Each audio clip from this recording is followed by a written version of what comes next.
Ms. Sohn, thank you for coming before us today.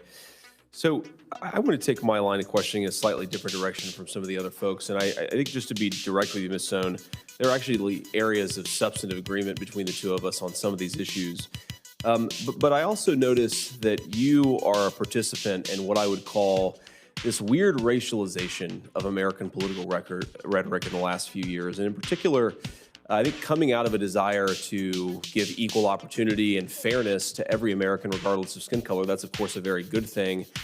There's been this weird trend in certain corners of American politics to be very, very racialized and even to criticize explicit racial groups almost as a pejorative.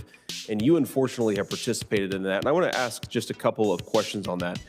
But before I do, I want to illustrate this by pointing out something that's going on in my state. We have a very, very bad train crash in East Palestine, Ohio. It's caused a terrible chemical spill, likely environmental consequences as far as the eye can see. And of course, we're doing as much as we can to help constituents on the ground.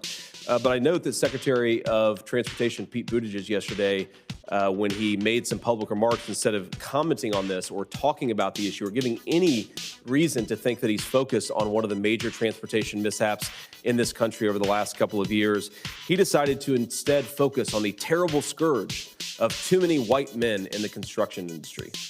And I find that preposterous, both on its own face, but also as a focus from the Secretary of Transportation. So I want to read you a tweet with that backdrop in mind. And I quote, "President Obama is a raggedy black supremacist president, and his cowardly enablers would rather kill everybody than stop killing white people." Do you think a person who said that should be appointed or confirmed to the FCC? Could you read? I didn't quite get that. Could you just reread that? Would you mind? President Obama is a raggedy black supremacist president, and his cowardly enablers would rather kill everybody than stop killing white people. Do you think a person, yes or no, who says that should be appointed to the FCC? I would need to know more of the context, honestly. Okay. Well, I think clearly a person who said that should not be appointed to the FCC. Okay. And in fact, you retweeted the exact same thing, only with President Trump instead of President Obama, and the races reversed. Let me read another tweet, and let me ask you if this is an acceptable thing for an FCC commissioner. "Angry black woman, not a good look, Judge Brown Jackson." Would a person who tweeted that pejoratively be deserving of the position that you're seeking? I think it has nothing to do with the position that they're seeking, so not necessarily. So I think that's I know I tweeted something about Judge Kavanaugh, right? I think that's preposterous. Come on. You tweeted at Judge Kavanaugh, "Angry white man, not a good look, Judge Kavanaugh." Now, here's why I think that it's relevant. We live in a country that's very diverse. People come from very different backgrounds. And one of the things that preserves what little racial comedy and harmony we have in this country is that our leaders don't use that racial comedy and harmony like a toddler who discovered their daddy's gun. You talk about racial issues in a way that will inflame the very worst things in our country. And I fear that if you're given this position of authority, you will use that authority to continue to inflame and to continue potentially even to censor based on some of these ideas. Now, I've just illustrated a couple of ways that we talk about these issues, or some of our leaders talk about these issues. I hope that I never do.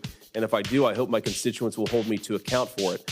But one of the things that I fear here is that you're being appointed to a position with an incredible amount of control over the way that we communicate with each other, the way that we debate with each other, the way that our politics actually manifests itself in the public debate.